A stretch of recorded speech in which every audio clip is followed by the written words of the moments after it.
आपका खर्चा आपकी चर्चा हफ्ता दर हफ्ता न्यूज लॉन्ड्री के साप्ताहिक हिंदी पॉडकास्ट एनएल चर्चा में आप सभी का फिर से स्वागत है। इस हफ्ते भी मैं ही होस्ट कर रहा हूं क्योंकि अतुल आपके प्रिय होस्ट इस समय फील्ड में हैं झारखंड और महाराष्ट्र चुनाव कवर करने के लिए। और मेरे साथ स्टूडियो में मौजूद हैं आनंद वर्धन। आनंद हमारे स्तंभकार हैं और आप उन्हें लगातार चर्चा पर सुनते रहते हैं। स्वागत है आनंद आपका। नमस्कार। मेरे साथ दिल्ली से जुड़ रही हैं स्मिता शर्मा। स्मिता को आप सुनते रहते हैं, वो विदेश नीति और अंतर्राष्ट्रीय मामलों पर रिपोर्ट करती रहती हैं और भी मामलों पर रिपोर्ट करती हैं, केवल एक्सक्लूसिवली उस पर नहीं करती। तो स्मिता, आपका स्वागत है। शुक्रिया शार्दुल एंड हेलो एवरीवन। हमारे दूसरे साथी हृदय जोशी इस समय साइंस कॉन्फ्रेंस में। कहाँ से जुड़ रहे हैं आप हृदय, श्रोताओं को बताइए। मैं इस समय Indian institute of science and research Poona में हूँ और यहाँ एक वाटर कॉन्फ्रेंस हो रहा है जिसमें कई पत्रकार इकट्ठा हुए हैं। तो ये एजुकेशन मिनिस्ट्री के भीतर आता है इंस्टीट्यूट जी। तो यहाँ पर काफी महत्वपूर्ण चर्चा हो रही है जहाँ पर कई लोग पहुंचे हुए हैं जी। तो उसी में भाग लेने के लिए आया हूँ। सभी को नमस्कार। तो हृदय भी आप सुनते रहते हैं उन्हें लगातार पर्यावरण और अन्य क्षेत्रों से जुड़ी हुई रिपोर्टिंग मामलों में। और साथ ही हमारे साथ जुड़ रहे हैं अनस तनवीर। अनस तनवीर एक बड़े अधिवक्ता हैं और आप उन्हें पहले भी चर्चा में हमारे साथ सुन चुके हैं। स्वागत है अनस आपका। धन्यवाद धन्यवाद, नमस्ते। तो हम अपनी चर्चा के विषय की तरफ बढ़े इससे पहले मैं एक दो छोटी छोटी घोषणाएं कर देता हूं, फिर हम सुर्खियां पढ़ेंगे और फिर विषयों पर बात करेंगे। तो बहुत ही संक्षेप में सूचनाएं हैं कि अतुल, मनीषा और बाकी हमारी टीम इस समय झारखंड और महाराष्ट्र चुनावों को कवर करने के लिए ग्राउंड पर है और उसके लिए एनएल सेना फंड हमारी वेबसाइट पर पोस्टेड है। कृपया उसमें योगदान करें क्योंकि आपका योगदान ही हमें ज़मीन से रिपोर्ट करने में मदद करता है और आपको क्या चल रहा है केवल दिल्ली में स्टूडियो में बैठकर नहीं, ज़मीन पर क्या चल रहा है इन आने वाले चुनाव में उससे जुड़ी खबरें देगा। और कई बार ऐसी खबरें जो आपको मेन स्ट्रीम मीडिया में दिखाई नहीं देती, और ये तभी संभव हो सकता है जब आप हमारी मदद करें क्योंकि हम किसी और से विज्ञापन नहीं लेते, हम केवल सब्सक्राइबर्स के खर्चे पर चलते हैं। तो अब हम चर्चा के विषय की तरफ बढ़ते हैं। तो पहले अमेरिकी चुनाव पर बात करते हैं। जैसा कि मैंने बताया, डोनाल्ड ट्रंप अप्रत्याशित रूप से विजयी रहे और अभी तक गिनती अभी चालू है क्योंकि अमेरिका में गिनती वोटों की थोड़े अलग हिसाब से होती है। तो फाइनल रिजल्ट अभी नहीं आए हैं, लेकिन अभी तक के जो नतीजे रिपोर्ट किए जा रहे हैं उसमें 295 सीटें रिपब्लिकन पार्टी को मिली हैं और इतना ही नहीं, उन्हें सेनेट में भी जीत मिली है और ऐसा लग रहा है कि वो कांग्रेस में भी जो हाउस है उनका, वहाँ भी रिपब्लिकन पार्टी जीतेगी। तो ये बहुत अप्रत्याशित जीत है और मैं बहुत ही संक्षेप में जानकारी दूंगा क्योंकि और लोगों को भी बोलना है। इसके साथ ही डोनाल्ड ट्रंप दूसरे ऐसे अमेरिकी राष्ट्रपति होंगे जो एक बार चुनाव हारने के बाद, एक बार के अपने राष्ट्रपति कार्यकाल के बाद दोबारा से जीत कर आ गए हैं, यानी एक कार्यकाल के गैप के बाद। और पहले ऐसे राष्ट्रपति जो एक कन्विक्टेड फेलन हैं, जिन पर अपराध साबित हो चुके हैं तरह तरह के, जिसमें बलात्कार और फ्रॉड और चुनाव से छेड़छाड़ और इंसरेक्शन यानी कि विद्रोह वाले आरोप भी हैं। तो स्मिता, सभी लोग इससे आश्चर्यचकित रहे और ये अपने आप में बहुत ही कई मामलों में हास्यास्पद, अगर आपको व्यक्तिगत रूप से फर्क नहीं पड़ता। जब मैं सोच रहा था हम इस पर बात करेंगे तो मेरा मन किया मैं शुरुआत में ऐसे कहूँ, एक समय एक व्यक्ति था जिसका रंग नारंगी था, तो बहुत डबल मीनिंग हो जाएंगे।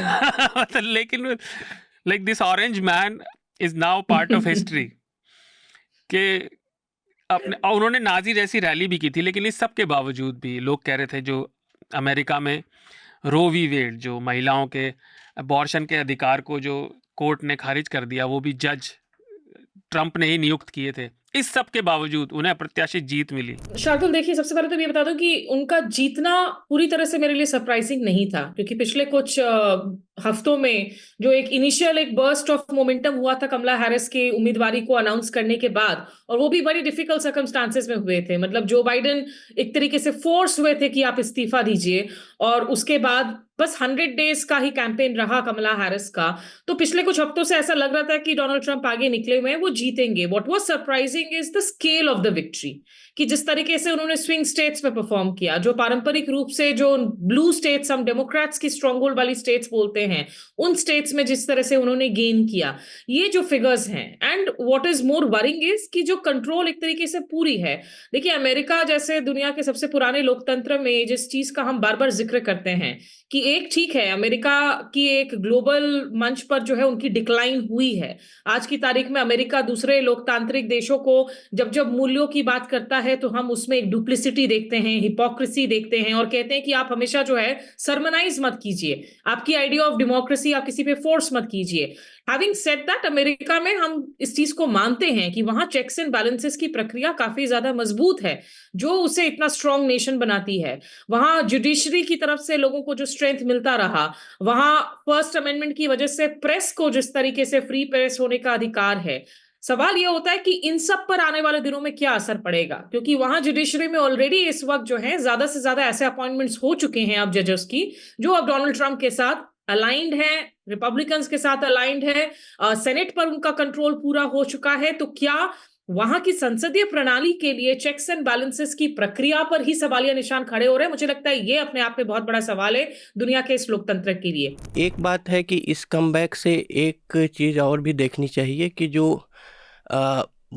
खासकर आजकल जो बहुत इंफॉर्मेशन एज में क्विक जजमेंट्स और बड़े आइडियोलॉजिकल स्टेटमेंट्स दे दिए जाते हैं, जो कि मेरे ख्याल से 90 से ही शुरू हुआ है, जब कि फुकुयामा का फेमस जो एंड ऑफ हिस्ट्री है कि अब जो है अब लिबरल डेमोक्रेसी का विजय हो गया और एक ख़ास तरह की व्यवस्था ख़त्म हो गई यूएसएसआर के, और नेशनलिज्म को भी डिफाइन कर दिया गया।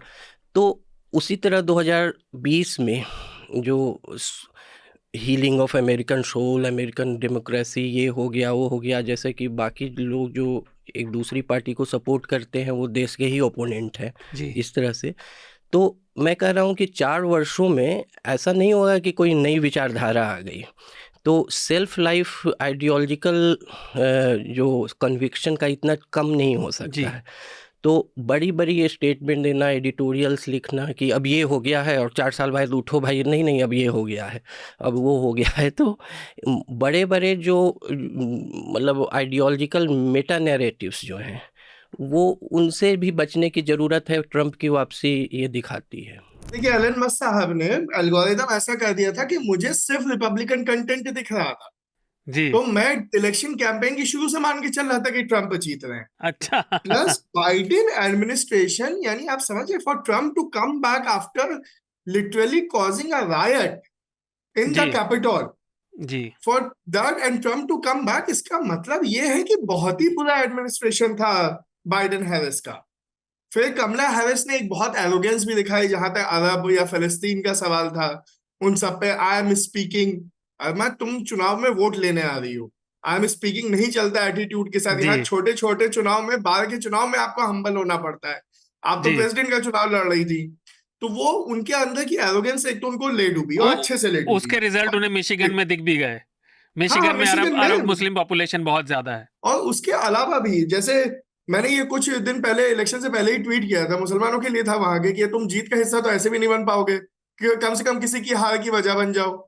ये मैं हिंदुस्तान के लिए भी अब कहने लगा हूं। इस बात को हम ऐसे देखना चाहिए कि अमेरिका में चाहे डेमोक्रेट्स का शासन का रूल रहे, चाहे वहां रिपब्लिकन का रूल आए, तो वो क्लाइमेट पे उनकी जो बेसिक सोच है या जो जिस तरह से वो निगोशिएशन करते हैं उसमें बदलाव ज्यादा आएगा ऐसा लगता नहीं है। डेमोक्रेट जो राष्ट्रपति जो कहेगा और ट्रंप जो कहेगा, उसमें एक अच्छी बात यह है कि ट्रंप जो भी कह रहा है वो सामने कह रहा है। डेमोक्रेट्स भी जनरली क्लाइमेट पे वही कर रहे हैं अगर आप क्लोजली नेगोशिएशनों को फॉलो करते हैं, लेकिन वो बड़ी शुगर कोटेड बात कहते हैं और लगता है कि वो मतलब बड़े ही उनको बड़ी चिंता है इस बात का। हमारा अगला विषय है सुप्रीम कोर्ट का जो निर्णय आया प्राइवेट प्रॉपर्टी को लेकर, और जो जस्टिस कृष्णा अय्यर का फैसला था कि सरकार को किसी भी बिल्डिंग का अधिग्रहण करने में किसी भी प्रॉपर्टी का अधिकार है। लेकिन अब कोर्ट ने कहा है कि सरकार को इस पर पूरी तरह से छूट नहीं है, ये डिपेंड करेगा कि आप क्या कर रहे हैं और प्रॉपर्टी कौन सी है, और ये केस बाय केस डिपेंड होगा। सरकार किसी भी प्रॉपर्टी को जन कल्याण के नाम पे अधिग्रहित नहीं कर सकती। तो ये इतना महत्वपूर्ण फैसला क्यों है? और दूसरा कि अब जो निर्णय आया है उसमें पहले के निर्णय से जो एक पेचीदगी है, जो नुआंस आया है, वो क्या है? ये जजमेंट क्या कहता है? ये कहता है, जो 9 जज है, ये थोड़ा ट्रांजिशन है। जो कृष्णा अय्यर के जजमेंट और ये सब जजमेंट थे, वो बेसिकली कहते हैं स्टेट के पास पूरा अधिकार है कि वो आपकी प्रॉपर्टी ले और वो रीडिस्ट्रीब्यूशन, बिकॉज वो कम्युनिटी का एसेट है, जो आपका है वो कम्युनिटी का है, तो कम्युनिटी के भले के लिए उसका इस्तेमाल किया जा सकता है। ये जजमेंट ये नहीं कहता है कि कम्युनिटी का नहीं है, ये कुछ वो दे देता है गाइडलाइन। वो कहता है कि प्राइवेट प्रॉपर्टी का भी राइट है, तो स्टेट का एब्सोल्यूट राइट नहीं है आपकी प्रॉपर्टी छीनने का आपसे या उसके रीडिस्ट्रीब्यूशन का। अगर स्टेट को रीडिस्ट्रीब्यूट करना है उस प्रॉपर्टी को, तो उसका कोई एक तो लेजिस्लेशन होना चाहिए, वो लेजिस्लेशन जस्ट एंड रीजनेबल होना चाहिए। सेकंड, जो उद्देश्य है प्रॉपर्टी एक्वायर करने का, वो उस लेजिस्लेशन के थ्रू होना चाहिए और वो उद्देश्य भी जस्ट एंड रीजनेबल होना चाहिए। तीसरा, जो आपका तरीका होगा प्रोसीजर, वो भी जस्ट एंड रीजनेबल होना चाहिए। तो बेवजह, जैसे आपके पास जमीन है, मान लीजिए रोड से सटी हुई जमीन लेके रख लिया कि हाँ भाई चलो हम कभी तो रोड चौड़ी करेंगे, इस पर रेलवे लाइन बिछाएंगे, जो भी लेके रख लिया, वो अभी होना है नहीं होना है पता नहीं, लेकिन स्टेट के पास राइट था, उन्होंने लेके रख लिया कि हम इसको रीडिस्ट्रीब्यूट करेंगे। अब वो नहीं हो सकता, अब आपको वजह देनी पड़ेगी, रीजनेबल होना पड़ेगा, जस्ट होना पड़ेगा। स्टेप्स आ गए हैं उसमें, राइट अभी भी है स्टेट का, लेकिन उस राइट को थोड़ा सा कंट्रोल कर लिया गया, पीछे खींच लिया गया। कृष्णा अय्यर का एक पृष्ठभूमि मैं आप बता दूं कि वो सुप्रीम कोर्ट जज बनने से पहले केरल सरकार में कम्युनिस्ट पार्टी से मिनिस्टर भी थे। वो चुनाव भी लड़ चुके थे। नहीं, मिनिस्टर रह चुके हैं। हाँ। वो एक आइडियोलॉजिकल बैगेज के साथ भी वो आए थे। खैर जो भी हो, वो समय भी वही था कि ये सब स्वीकृत किया हुआ। वो कोक मैन्युफैक्चरिंग वाला केस हो 82 में, या फिर मफतलाल इंडस्ट्रीज वाला केस हो 96 में, इस ओपिनियन को माना गया जी। लेकिन बाद में जो जैसा बता रहे थे अंसर कि जो 92 में प्रॉपर्टी एसोसिएशन वाले इन लोगों ने जो केस किया, उस पर अभी ये आया है। तो अभी इस जजमेंट में कहा मटेरियल रिसोर्सेज के डेफिनीशन को रिस्ट्रिक्ट किया गया है कि सभी चीज़ जो है कम्युनिटी के लिए नहीं है। तो जस्टिस चंद्रचूड़ जो है उसमें आर्गूमेंट में एक बार कहे कि what if I earn what if I earn money and spend that to own a car? Is it the property of a community? Is it a material resource for the community? What if I spend my earning in building a house? Can the community claim it as a material resource? आखिर में जो bottom line है वो यही है कि सारी लड़ाई जो है आज लैंड और what lies below the land, इसी की चल रही है। बाकी बातें तो आप इंटेलेक्चुअली जो करते रह सकते हैं, लेकिन चाहे कोई भी हो, तो लड़ाई सारी जमीन और जमीन के नीचे जो खनिज है उन्हीं की है। तो आज का आखिरी विषय भी सुप्रीम कोर्ट से जुड़ा है। जो सुप्रीम कोर्ट ने अवैध जो बुलडोजर एक तरीके से चलता था, ध्वस्त कर देने का लोगों के घरों को, ये उत्तर प्रदेश में शुरू हुआ, फिर ये मध्य प्रदेश में गया और भी भाजपा शासित राज्यों में फैला। तो इस पर सुप्रीम कोर्ट ने उत्तर प्रदेश सरकार को आड़े हाथों लिया और ये केस था मनोज टिबरवाल आकाश ने फाइल किया था और उनके घर को 2019 में महाराजगंज जिले में प्रशासन ने गिरा दिया था, ये कहते हुए कि उनका अवैध जमीन पर कब्जा, जबकि उनके घर का केवल 3.7 स्क्वायर मीटर, यानी आप समझ लीजिए कुछ बहुत बड़ा एरिया नहीं, उनके घर का केवल इतना पोर्शन अवैध क्षेत्र में जा रहा था और प्रशासन वहां घुस गया और उसने घर ध्वस्त कर दिया। ये एक इतनी जरूरी, इतनी इंपॉर्टेंट नजीर है, क्योंकि अधिकारियों को लगने लगा था कि हमारा क्या होगा, हमें कोई क्या कर लेगा। कोर्ट की कंटेम्प्ट की पावर की इज्जत नहीं थी। मैं इस पे आज किसी से तस्करा कर भी रहा था कि हमने बड़ा डेमोक्रेटिक हो गया है, supreme court is open, everyone is watching it, but कई कुछ इंस्टीट्यूशंस की गेट कीपिंग शायद जरूरी थी फॉर देयर ओन मैजेस्टी। आप लोग देख रहे अधिकारी देख रहे, कुछ नहीं होता, हमें कुछ नहीं होगा, इतनी रिपोर्टिंग हो रही है, हमें कुछ नहीं होगा।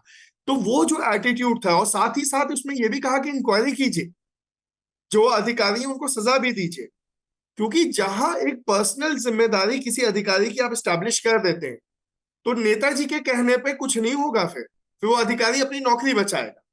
ये सबसे बड़ा डिटरेंट है सरकार के खिलाफ। जब आप पियर्स कर देते हैं वो वेल को कि सरकार तो एक एंटिटी, उसके पीछे अधिकारी कौन है जो ये कर रहा है, जब उसकी नौकरी खतरे में आ जाती है, उसकी पेंशन खतरे में आ जाती है। तो ये एक अच्छी सिल्वर लाइनिंग है, पहली शुरुआत अच्छी, काफी दिनों में अच्छी खबर एक अच्छी आई है और लगता है कि इसको आगे भी जो है इसका एग्जीक्यूशन बहुत इंपॉर्टेंट है। देखिए वही बात है जो बार बार कितनी बार में हम कह चुके हैं, हम सब जानते हैं कि कानून कितना भी अच्छा होगा वो तभी है जब उसकी लोगों का कंडक्ट और उसकी नीयत अच्छी होगी। अब कानून आप कितना भी बना दें अच्छा, अगर उसे लागू न किया जाएगा, उसमें लूपहोल ढूंढने लगेंगे फिर से, तो वो बड़ा मुश्किल हो जाता है। तो पहली एक शुरुआत सुप्रीम कोर्ट की ओर से आई है अगर, तो मुझे लगता है इस पर आगे अमल होना चाहिए। पॉलिटिकल इम्पेरेटिव इसमें ये है कि अब आप जो टफ पुलिसिंग या टफ गवर्नमेंट या जो सख्ती दिखाना चाहते हैं, या क्योंकि एक उनकी कॉन्स्टिट्यूएंसी है जो इससे खुश भी होती है जी। और जनरली लॉ एंड ऑर्डर को लेके कि क्योंकि उनके पहले जो उसका बैकड्रॉप है वो सुस्त लॉ एंड ऑर्डर का है, तो इमेज ऐसी बनी। हाँ, इमेज की हम इनको रिप्लेस कर रहे हैं और हम टफ हैं इस चीज़ों पे। तो अब एक ये भी संदेश शायद, मेरा ये स्पेकुलेशन है, भेजने का है कि भाई हम तो करना चाहते हैं, जुडिशियरी आरे में आ रही है, तो हमारी पॉलिटिकल बिल्कुल ठीक बात, हमारा जो पॉलिटिकल इंटेंट था, जो हमारी राजनीतिक इच्छा शक्ति है ऐसा करने की, लेकिन न्यायिक व्यवस्था रास्ते में आ रही है, तो अब रुक भी जाए तो उन्होंने अपनी मैसेजिंग कर दी। मुख्य न्यायाधीश ने बात कही वो बड़ी वाजिब बात है और हर किसी को समझ आती है। केवल एक नुक्ते के बिना पे आप किसी के घर में घुस के बिना किसी लिखा पढ़ी के आप उसका घर तोड़ देते हैं।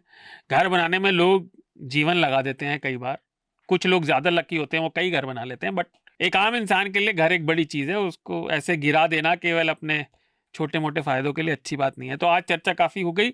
अब बशीर बद्र साहब का शायद शेर है इस पे कि उम्र लग जाती है घर बनाने में, तुम नहीं पता ही समथिंग लाइक दैट, बस्तियां जलाने में, जहन से निकल गया है वो थोड़ा। बिल्कुल मेरे भी जहन में आ नहीं रहा है वो, उसी के मैं भी सोच रहा था। दोनों बोलिए, कुछ निकल आया। नहीं लगा बस्तियां जलाने। मुफ्त में बस इतना ही। अगर आप पूरी चर्चा सुनना चाहते हैं तो न्यूज़ लॉन्ड्री को सब्सक्राइब कीजिए, और सबसे बेहतर तरीका यह है कि आप हमारे ऐप पर इस पॉडकास्ट को सुनें, और तमाम हमारे जो पॉडकास्ट हैं उसको हमारे ऐप पर सुनें। यह गूगल प्ले स्टोर और एप्पल स्टोर पर सब जगह उपलब्ध है। न्यूज़ लॉन्ड्री किसी भी तरह का विज्ञापन नहीं लेता, ना किसी राजनीतिक दल का, ना किसी सरकार का, ना किसी कॉरपोरेशन का। हम सिर्फ और सिर्फ कोशिश करते हैं कि पब्लिक इंटरेस्ट का जर्नलिज्म करें, पब्लिक जनहित की पत्रकारिता करें, और इसके लिए लोग इसमें इन्वेस्ट करें, लोग पत्रकारिता में निवेश करें। उसका तरीका है सब्सक्रिप्शन। तो सब्सक्रिप्शन के हमारे टैग पर जाइए, वहाँ पर अपनी मनचाही रकम पे कीजिए और न्यूज़ लॉन्ड्री का सब्सक्रिप्शन लीजिए, और गर्व से कहिए, मेरे खर्च पर आज़ाद हैं खबरें।